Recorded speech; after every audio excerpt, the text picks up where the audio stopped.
మహారాష్ట్ర ఉప ముఖ్యమంత్రి అజిత్ పవార్ మరోసారి హాట్ టాపిక్ అయ్యారు. వరద బాధితులను ఉద్దేశించి ఆయన చేసిన వ్యాఖ్యలు వివాదానికి దారితీశాయి. ఈ సందర్భంగా తమకు రుణమాఫీ చేస్తారా అంటూ అజిత్ పవార్ను ఓ రైతు ప్రశ్నించాడు. దీంతో అజిత్ పవార్కు కోపం వచ్చింది. పట్టరాని ఆగ్రహంతో నిన్ను ముఖ్యమంత్రిని చేయమంటావా అంటూ అజిత్ పవార్ తీవ్ర అసహనం వ్యక్తం చేశారు. మొత్తానికి అజిత్ పవార్ వ్యవహార శైలి ఆయన్ను ఇబ్బందుల్లోకి నెట్టేసింది.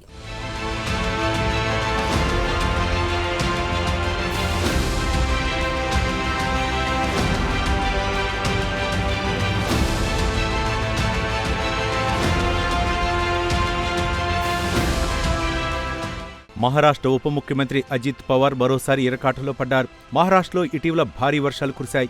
ఫలితంగా వరదలు వచ్చాయి. అనేక ప్రాంతాలు నీట మునిగాయి. ఈ నేపథ్యంలో వరద ప్రభావిత ప్రాంతాల్లో అజిత్ పవార్ పర్యటనకు బయలుదేరారు. ఇందులో భాగంగా ధారాసివ్ జిల్లాలోని ఒక గ్రామానికి అజిత్ పవార్ వెళ్లారు. అక్కడి రైతులతో మాట్లాడటం మొదలుపెట్టారు. వరదల నేపథ్యంలో ప్రభుత్వం నుంచి రైతులకు అందుతున్న సాయం గురించి ఆయన వివరాలు అడిగి తెలుసుకున్నారు.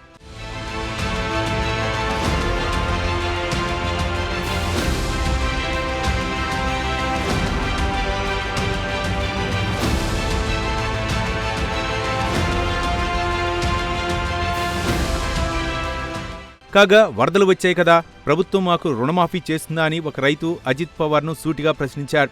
రైతు ప్రశ్నలు విని అజిత్ పవార్కు కోపం వచ్చింది. అయితే నిన్ను ముఖ్యమంత్రి చేయమంటావా అని పట్టరాని ఆగ్రహంతో సదరు రైతుని అడిగారు. మొత్తం మీద రుణమాఫీ గురించి అడిగిన రైతు పట్ల అజిత్ పవార్ తీవ్ర అసహనం వ్యక్తం చేశారు. అంతేకాదు, సదరు రైతుపై మరోసారి ఆయన విరుచుకుపడ్డారు. రుణమాఫీ చేయాలా వద్దా అనే విషయమై ప్రభుత్వం ఒక నిర్ణయం తీసుకుంది. ఆ విషయం మాకు తెలియదా అంటూ అజిత్ పవార్ మండిపడ్డారు.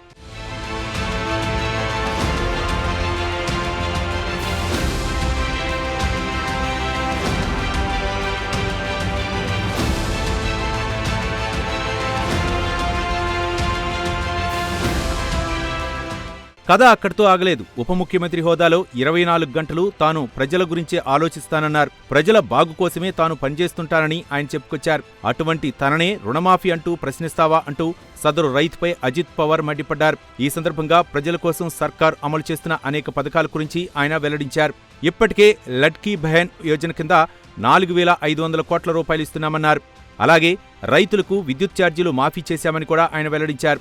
అంతేకాదు, వరద ప్రభావిత ప్రాంతాలకు రాష్ట్ర ప్రభుత్వం భారీ సాయం అందించిందన్నారు. అంతిమంగా తాను పరిశీలించాల్సిన ప్రాంతాలు చాలా ఉన్నాయంటూ అక్కడి నుంచి అజిత్ పవార్ హడావుడిగా వెళ్లిపోయారు.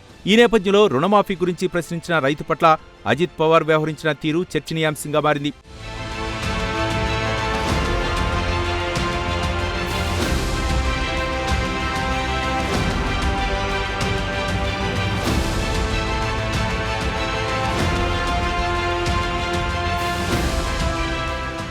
ఇదిలా ఉంటే అజిత్ పవార్ను ఇటీవల వరుస వివాదాలు వెంటాడుతున్నాయి. దాదాపు నెల రోజుల క్రిందట సోలాపూర్ గ్రామంలో ఇసుక మాఫియాను అడ్డుకున్న ఐపీఎస్ అధికారి అంజనా కృష్ణతో అజిత్ పవార్ గొడవపడ్డారు. ఇసుక మాఫియా విషయంలో జోక్యం చేసుకోవద్దంటూ అంజనా కృష్ణకు ఉప ముఖ్యమంత్రి హోదాలో అజిత్ పవార్ ఫోన్లో ఆదేశాలిచ్చారు. అయితే ఈ ఫోన్ కాల్ వైరల్ అయింది. దీంతో ఉప ముఖ్యమంత్రిగా ఉంటూ ఇసుక మాఫియాను అడ్డుకున్న పోలీస్ అధికారిని బెదిరిస్తారా అంటూ నెట్జన్లు అజిత్ పవార్పై మండిపడ్డారు.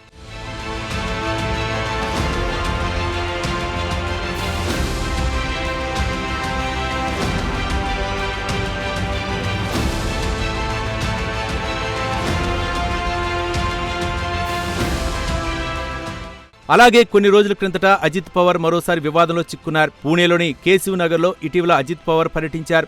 ఈ సందర్భంగా స్థానికులతో ఆయన ముచ్చటించారు. కాగా ట్రాఫిక్ రద్దీ, ఇతర సమస్యలను అజిత్ పవార్ దగ్గర స్థానికులు ప్రస్తావించారు. దీంతో వారి సమస్యలను వెంటనే పరిష్కరిస్తానని అజిత్ పవార్ హామీ ఇచ్చారు.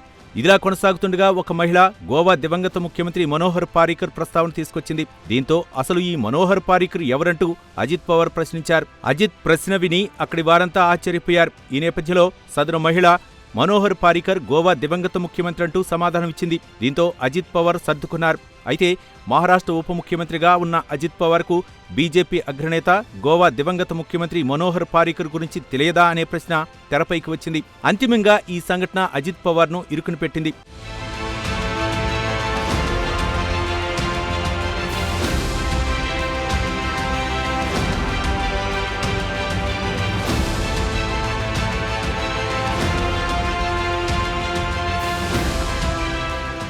అజిత్ పవార్ మహారాష్ట్ర రాజకీయాలు తెలిసిన వారికి ఈ పేరు సుపరిచితమే. మహారాష్ట్ర రాజకీయ దిగ్గజం శరద్ పవార్కు అజిత్ పవార్ దగ్గరి బంధువు. చాలా కాలం పాటు శరద్ పవార్ నీడలోనే అజిత్ పవార్ ఉన్నారు. ఉమ్మడి నేషనలిస్ట్ కాంగ్రెస్ పార్టీలో అనేక సంవత్సరాలుగా ఆయన పనిచేశారు. అంతేకాదు నేషనలిస్ట్ కాంగ్రెస్ పార్టీలో నెంబర్ 2గా అజిత్ పవార్ పేరు తెచ్చుకున్నారు. దాదాపు 3 సంవత్సరాల కిందట రాజకీయంగా శరద్ పవార్తో అజిత్ విభేదించారు. దీంతో నేషనలిస్ట్ కాంగ్రెస్ పార్టీలో చీలిక వచ్చింది. ఈ నేపథ్యంలో అప్పటి ఏక్నాథ్ షిండే నాయకత్వంలోని మహారాష్ట్ర ప్రభుత్వంలో అజిత్ పవార్ సారథ్యంలోని ఎన్సీపీ చేరింది. అజిత్ పవార్కు ఉప ముఖ్యమంత్రి పదవి లభించింది. కాగా కొన్ని నెలల క్రిందట జరిగిన మహారాష్ట్ర ఎన్నికల్లో మరోసారి ఎన్డీఏ నాయకత్వంలోని కూటమి గెలిచింది. ఎన్డీఏ కూటమి తరపున బీజేపీ సీనియర్ నేత దేవేంద్ర ఫడ్నవీస్ ముఖ్యమంత్రి అయ్యారు. కాగా దేవేంద్ర ఫడ్నవీస్ క్యాబినెట్ లో కూడా అజిత్ పవార్కు ఉప ముఖ్యమంత్రి పదవి లభించింది. ఏది ఏమైనా అజిత్ పవార్ తన వ్యవహార తీరుతో తరచూ చర్చనీయాంశమవుతున్నారు.